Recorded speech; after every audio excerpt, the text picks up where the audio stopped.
Good morning, good afternoon, good evening, depending on your time zone. God bless you. My name is Pastor Yemi Omogboyega.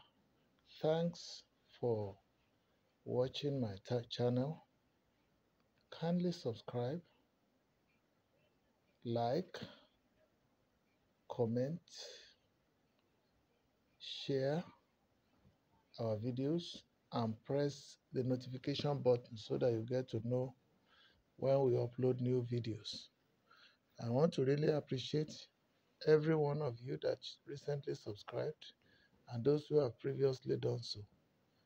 Thank you in advance, so I know you are going to subscribe the more and you are going to share the videos as widely as possible to enable us to get to the promised land whereby we can relate one-on-one online. God bless you. I hope you are profiting from the various releases that I have been inspired to release to the public. This morning, I want to talk or pass my comments on the recent UCH patients protests. UCH uh, patients treatment. I'm sorry, protests. I came to know about this through the short clip that Dr. Apoki posted, and I also observed his comments. Um, I just want to say a few things about it. The first thing I will say is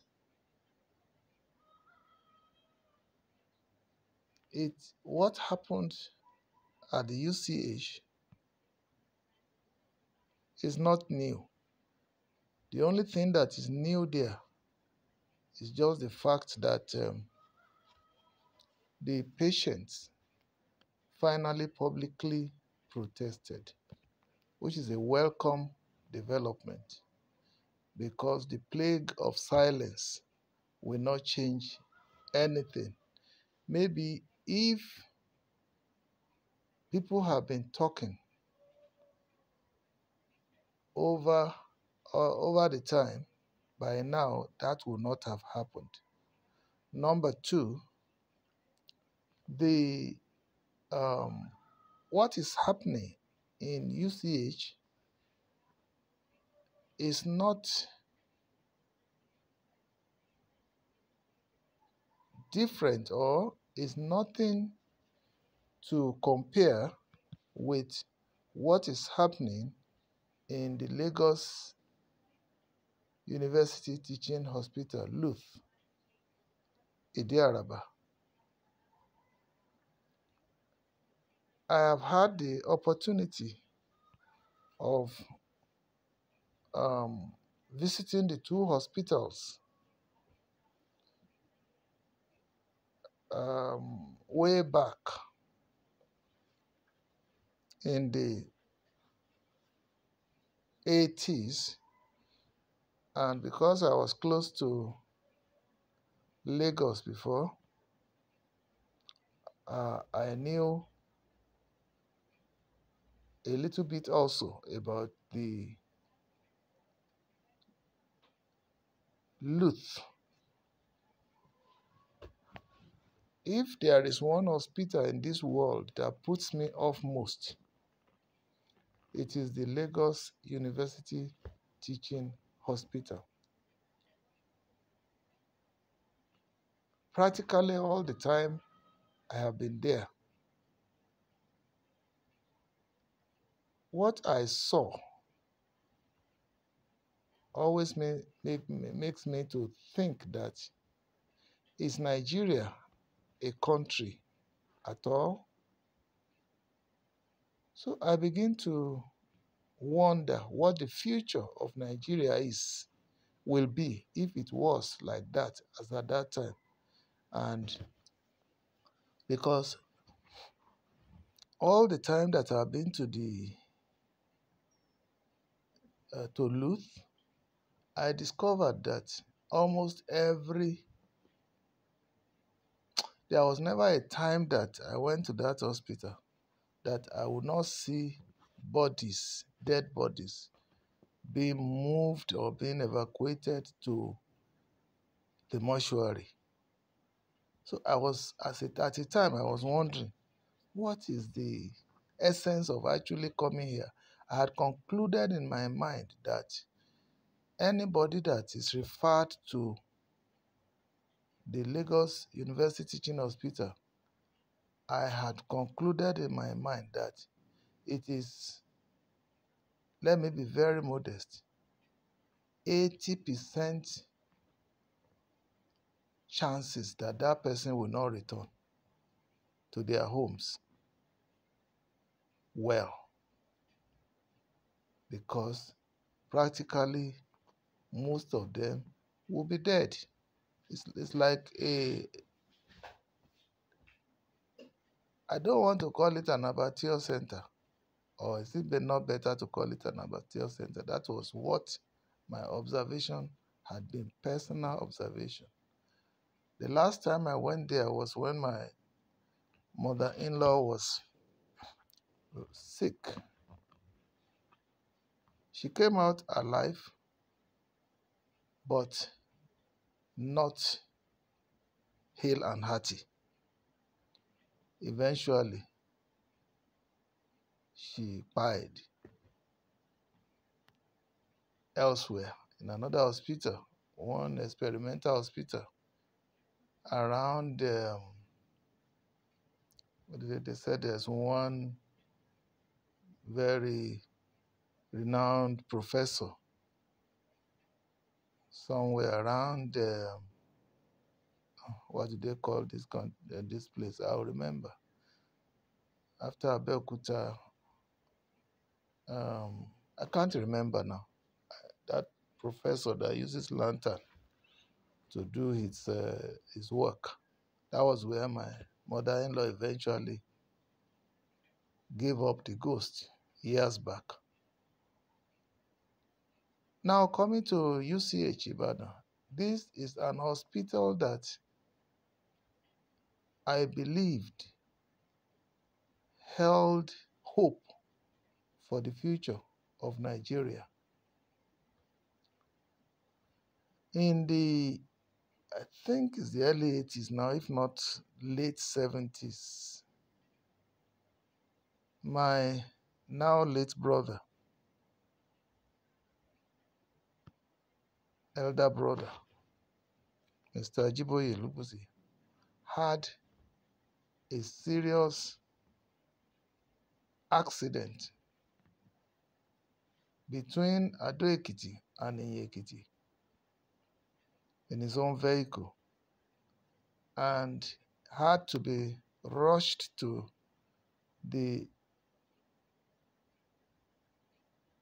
UCH Ibadan,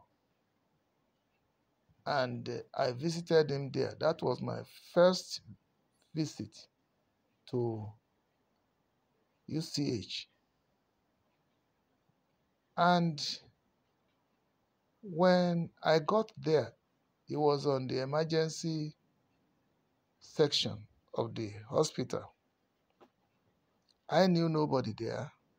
I just went just like that. And eventually I saw him. His situation was very critical. From his mouth, his nose, everywhere, blood gushing out. I thought that would be the end of his life, because I've never seen such before. Everything, if he opens his mouth, is blood. ears, nose, everywhere, blood, which means he had internal injuries. But to God be the glory. My brother made it alive. And what is it that made me to think that the hospital held hope for the future of Nigeria? It is very rare for you to get to such an hospital, big hospital with a lot of patients, even on the emergency section, you know, very, very rare to find an hospital whereby you will be attended to humanely, humanely. And I concluded that this hospital held hope for Nigeria. But to my surprise, this report that I got, as I said, from Dr. Apoki's video clip, touched me to my bone marrows because it wasn't so like that in that hospital before. You don't need to know anybody and you'll be attended to promptly. I'm giving the testimony now. To God's glory and to the credit of the human beings, from the doctor to the nurses to the auxiliary nurses, everybody that were working at that hospital then. I was like, there is hope for Nigeria. I never would think that UCH will degenerate to the level where,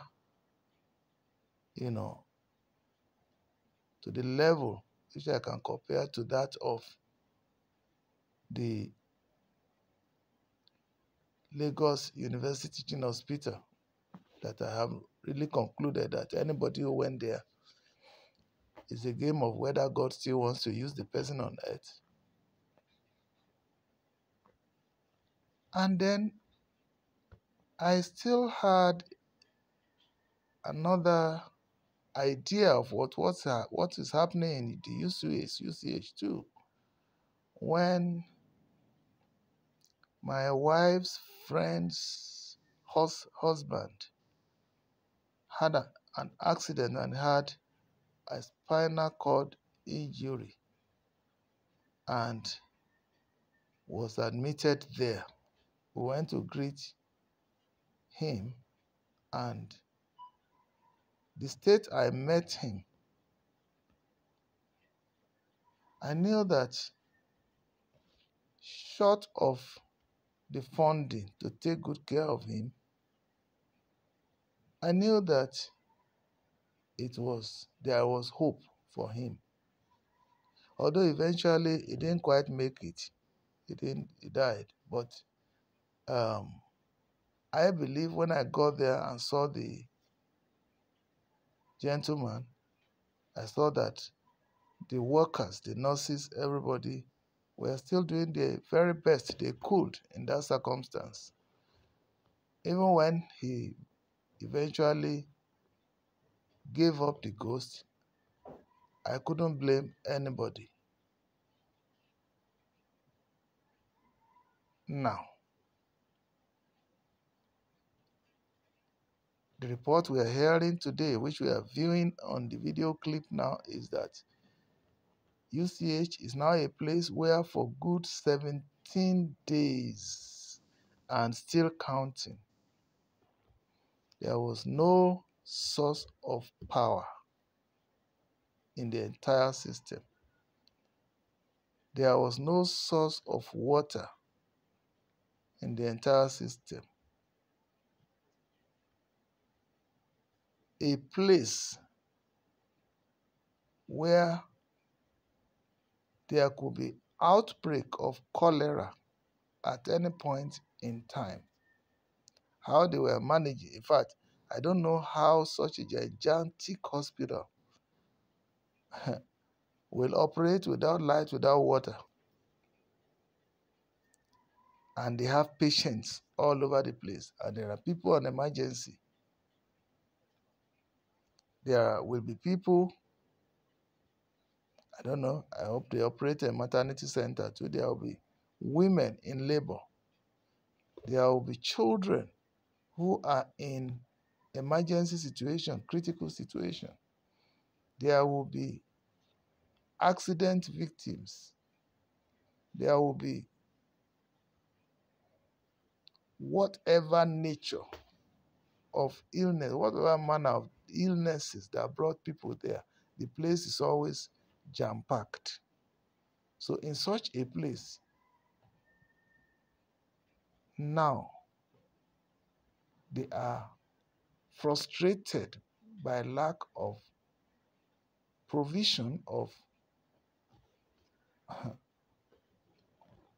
necessary amenities like water, um, like electricity. How do they operate? What will the surrounding be like? Filthy? Are they not using the toilets? How are the people there still eating around that vicinity? And how are they going to fare? And then, big as the hospital is, they live in community. What will be the negative environmental impact of the filthiness of that hospital to the larger community? And how about the health of the medical staff and non-medical staff of that place? It's a sad story. I never knew that UCH can become so neglected. Now, Dr. Apoki was so moved that he started cursing. Incidentally, he schooled in Ibadan and graduated there as a medical doctor. He did some part of his training in that hospital. He was giving us the narrative of what his experience used to be there and the fact that even foreigners were patronizing that hospital before, that all those things have been a thing of the past. Life is supposed to get better for people. Life is supposed to get better for organizations. Life is supposed to get better for the society and even a country. But the reverse is what we have seen in UCH. Very, very unfortunate. And he was so moved that he started cursing and abusing those who were responsible for this. Number one, let us look at the government. We are told that, it was alleged that the government promised to foot 50% of the energy bill of that hospital. But alas, they are not doing it. What of the remaining 50% that the UCH management board itself is supposed to bear? Because I believe that if they can still manage to have power in, they'll be able to pump water and so on and so forth. What about that? Now, assuming that that's not enough, it's not enough. It's different from there is none at all. I just wonder what that place will be. So, the government, we are going to blame culture now, which has never helped anybody, even in your private life. If you go for blame culture, you will be there suffering and you may die in your poverty if you continue to lay claim on who and who ought to help you and so on and so forth if you don't find your way out yourself. out of the mess that you find yourself. Now, Dr. Apoki blamed the government. The cost he abused them is painful, but does that solve the problem? No. Now, the second people to blame, if you are to blame, are the management board of that gigantic edifice. What were they waiting for such that the situation became so terrible? What of their union? I know they may probably have been crying out because we know there are a lot of strikes and all this. But even if it were to be the management staff or the union that have come out before it got to the turn of the patients to come out, it would have been, why are they so silent until the patients have to be protesting? Okay? So, who is responsible for the woes of this hospital? Then, the third category, the patients themselves. Why did they wait for such a long time before they start protesting? Maybe the situation would have been rescued if those who visited these hospitals have been using the social media to campaign for the emancipation of this hospital. The plague of silence. See something, say something. If those who have been going there have been campaigning that this hospital be revamped, maybe it would not have gotten to this horrible level.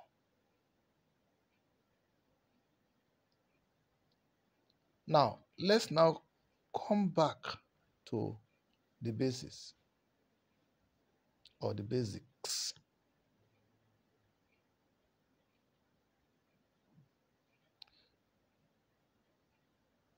Any problem that you see in life, whether an individual or in an organization's life, they are all caused by man. And it is man that would solve them. All problems are people caused.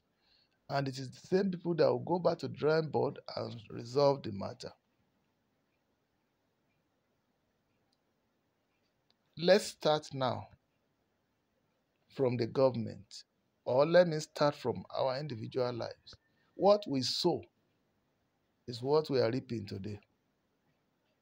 What we sow as Nigerians is what we are reaping today. We are grossly indisciplined.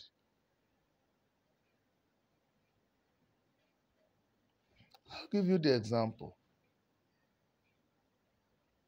Britain that colonized us in the 1960s, they had, please Google them, they had a population of about 19 million then people.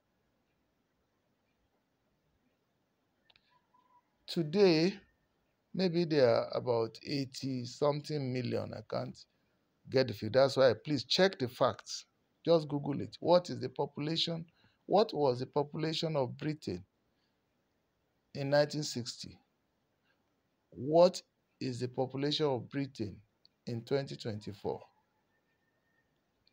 The same question, ask that question about Nigeria. What was the population of Nigeria in 1960? And what is the population today? I knew that in 1960 we were not up to 50 million, but today we are 231 plus million in Nigeria.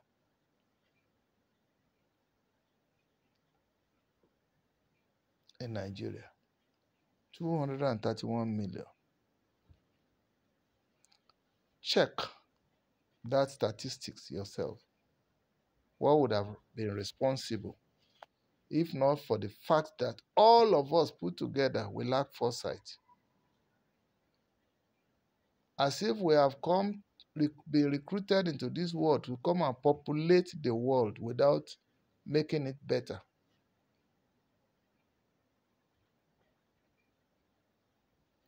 As if the only thing we understand is to procreate and nothing more. We never bothered about our capacity to take care of the number of children we are bringing into this world. And when they grow up, everybody has a need. Every child needs good medical facility. They need good employment opportunity.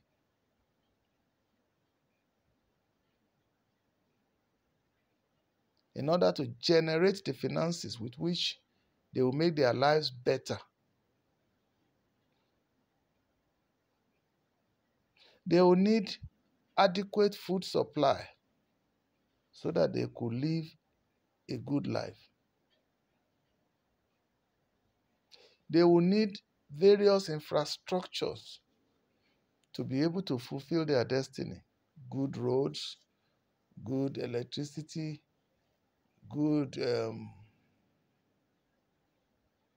water supply,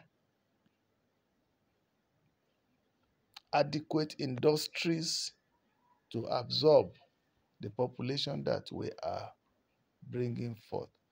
And today now, we discover that Nigeria lacks industry that can provide job opportunities for our people. So we just produced, believing that, we are a religious country, believing that God will take care of them. Let me tell you, one thing I see about life, there is nobody who made it in this world that is not disciplined. Nobody.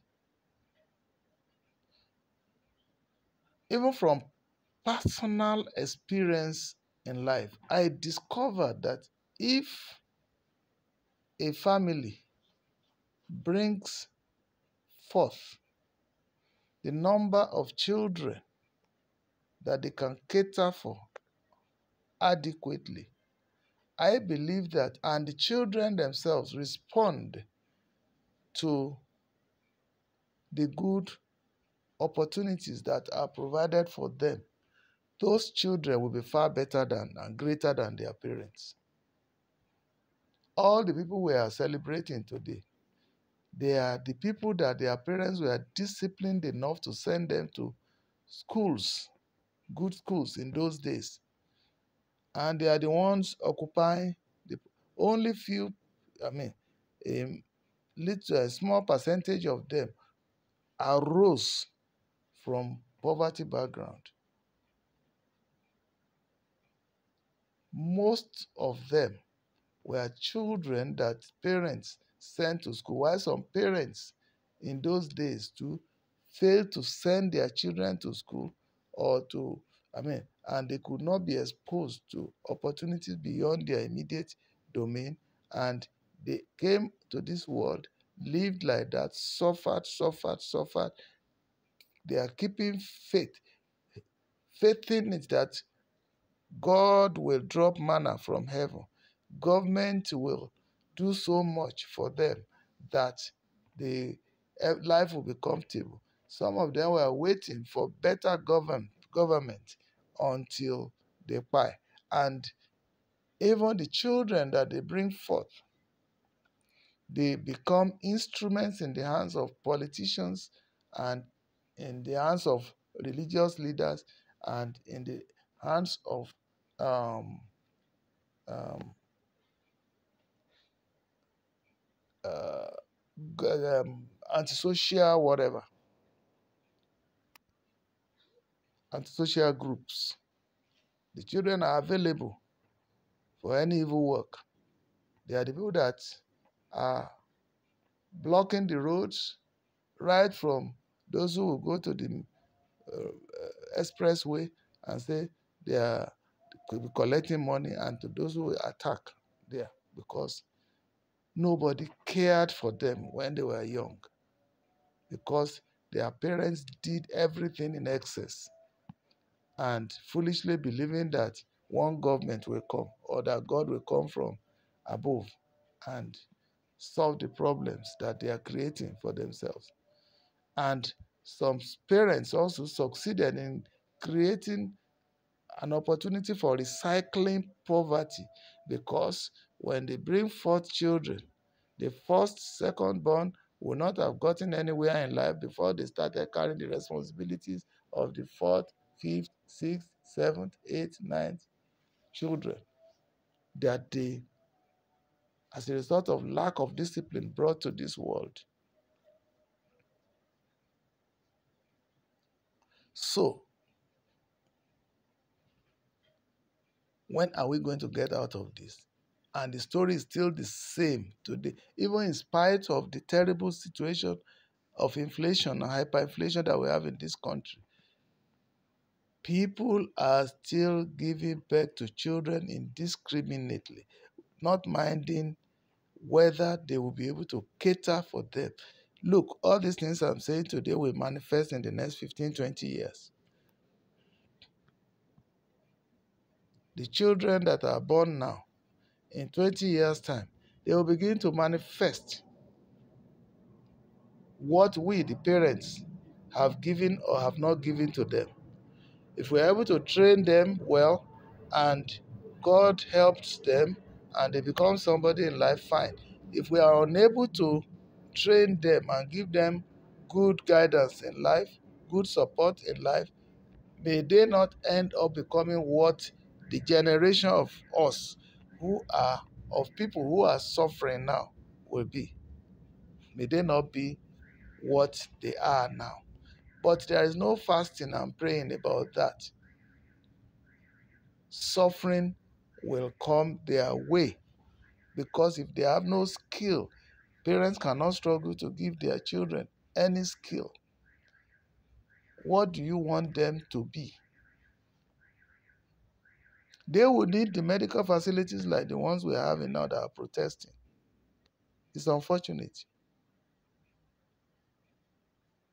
They will need them, but they won't be able to afford them.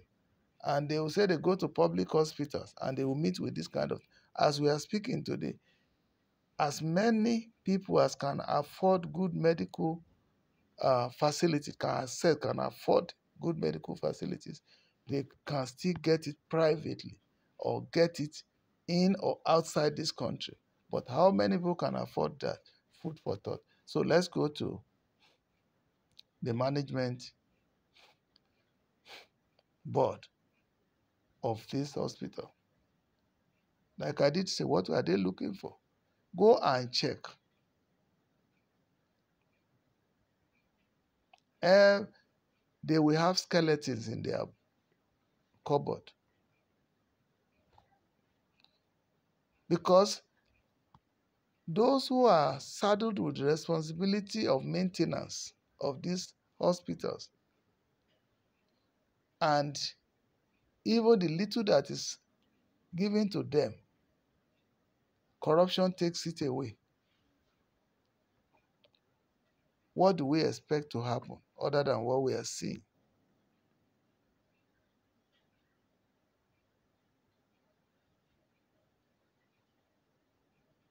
Yes, we know that universities needed to be funded, but what are the universities doing also to generate something that could help them to stand on their own? just like it happened in Lagos State when, during the regime of Obasanjo, that he withdrew the allocation for Lagos State. Lagos State fired on. There is nothing as good as being independent, economically or financially independent in this life, doing something that will generate. These universities can carry out researches and they can do things that, what are we talking about? I don't know whether they are generating their power themselves. Why are they not able to generate their power themselves? When a body, an organization like the RCCG campground can generate power for itself.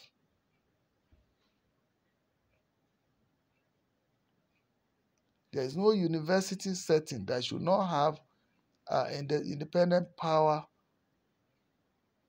producing center. So what are they doing themselves?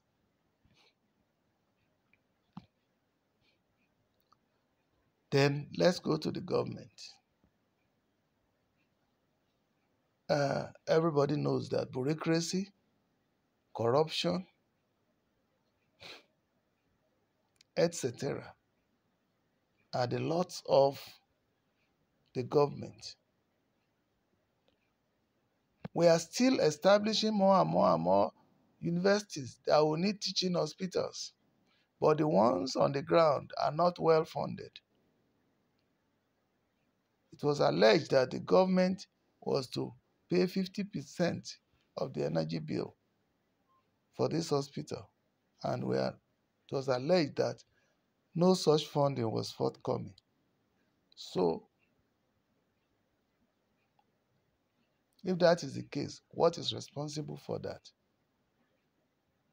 Lack of affection for the citizenry. If the government has the interest of the people at heart, they will do everything possible to do the best that they can. I know, like I said, we created problems that are beyond their ability for them through our uncontrolled population. Because no matter how, look, Dr. Apoki was blaming the government, the present day government. The only way that this present day government, I'm not siding them, but the truth be told,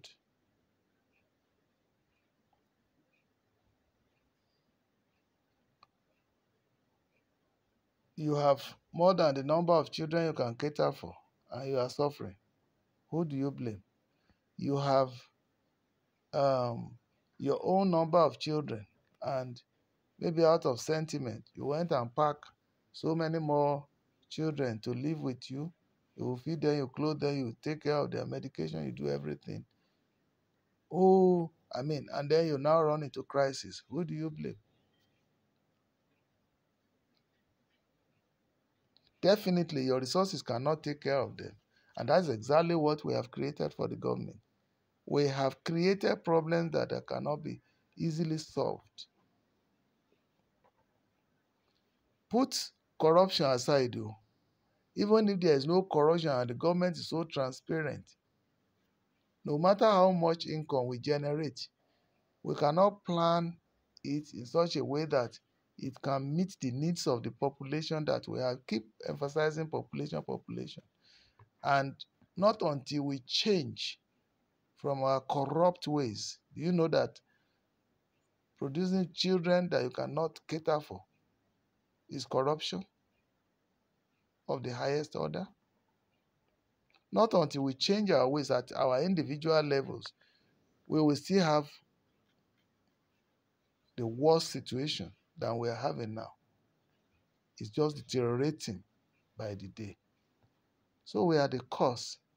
If we don't go back to the drawing board and begin to do things right in a moderate way, honestly speaking now, Nigeria, like I said, the highest number of children that will be recommended for people, recommended though, we are not talking of the ones that come because of one thing or the other, is two. so that in the next 20, 40, 50 years, if we are going at the rate at which we are going now, may the system not collapse. But if we start disciplining ourselves by now, in the next 20, 30, 40, 50 years, things will be better, because the government will have less people to cater for.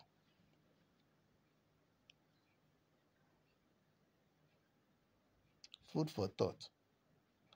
Like I said, blaming the present government, I'm not exonerating them. Like I said, at least the monies they're supposed to pay to generate power to that place, their own part of it, this administration ought to pay the money so that things don't get to where it is. It is unacceptable. However, what is manifesting now is a function of what evil we have done in the past. Both the governments and the people. The people are producing government pikins, and the government's revenue is dwindling by the day. Of course, they now added corruption and everything to it to make sure that, the baby is thrown away with the bathwater. That's what is happening. So long as we continue in this grossly indisciplined manner, in the next 20, 30 years, we'll be witnessing something worse than this. I hope we won't allow it to happen. And then the government itself, yes, you are saddled with terrible responsibilities, with meager resources. Why waste the resources the more? What is the meaning of your being there if you cannot resolve people's problems? Why do we have the government? At least the little you can do, you should do that, so that we all will see that you have done something.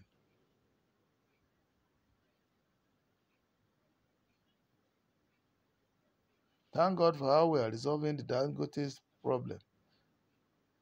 And now today we are refining oil here in Nigeria. You see, there are a lot of discussions surrounding,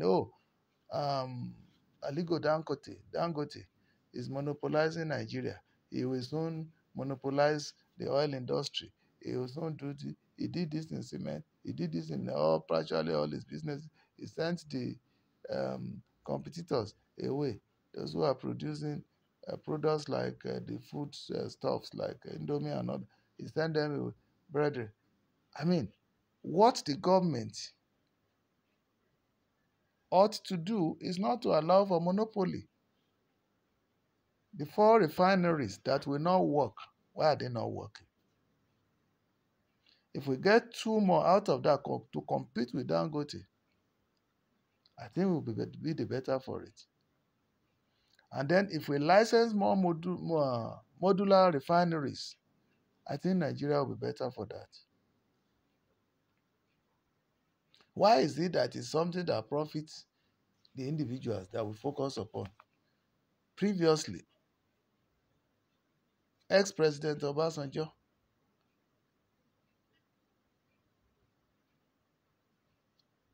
he said they argued so much about private universities and that the government was vehemently opposed to it then. But at a stage when they saw how things were going, they decided to allow private universities to come on board.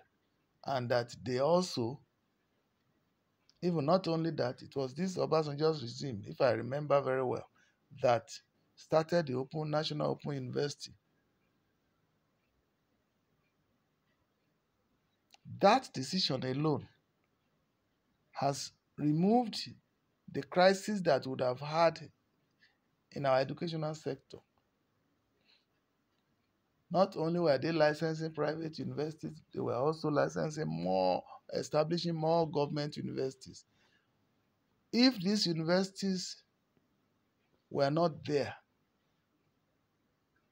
what would have been the fate of our generation now, the generation that are benefiting from easy admission? Then if they did something like that in the industrial sector, and you have factories, not churches, you have night shifts, like Obi will say, His Excellency Obi will say, night shift instead of night vigils. If we have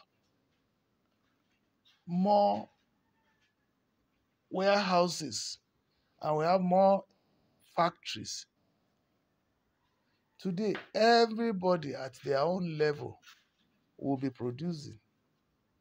And Nigerians will not be jackpying in agony that people are going through today. They won't. I remember, I always say it, when I was growing up, I needed to go to school, further my education. I couldn't, because who will send me to a secondary school? But I didn't see that as an handicap. What did I do? I looked for job, factory, laborer, as Specomis textile industries in Nigeria. It took me less than 6 months for me to get such a job. I started looking for the job around about 1973. I started looking for a job for under 6 months. I remember 1st of September 1973 or so was when I started work. Either September or June, I can't remember now. Within 6 months, I found a job. Then I molded my life the way I wanted it to be. I still continued to study, work, study, work, study, work, and that became the pattern. And that started with my primary 6 certificate. And that was about the age of 19 that I started that work. And my story has changed. The education I wanted, I got it. The work I wanted, I got it by the special grace of God. And today, my life is the better for it. If everybody has that opportunity, then we will now know those who are willing and those who are unwilling. Because there are some people, if you put all those things there, they won't still key into it. They want to depend upon those who are struggling. There is nobody who made it in life that has not struggled. Check your family. If you look at your family members, those who made it amongst them, they are the people that paid the prices that they needed to pay. And those who enjoy luxury in their youthful days, they are the people that end up disastrously, no matter how much they pray. Hiding under the canopy of prayer will not help you. Hiding under the canopy of religion will not help you. Until you bend down to work and you mold your life and you use your money judiciously and you use it to better your lot, even if you are making the money, if you don't invest it and make something out that will be generating more money for you at your old age, you may still suffer serious losses. So the case of the university teaching hospital, Ibadan, that the patients are on strike now or protesting, is the case of what we sow is what we reap. We produce the population for government to cater for. The government previously and even up till now, we are told, is still corrupt. And now we cannot fund the hospital. The result is what we are getting. The corrupt officials too, because hardly will you find any organization these days that there is no corruption, especially government organizations like such universities. So what they sow is what we are reaping.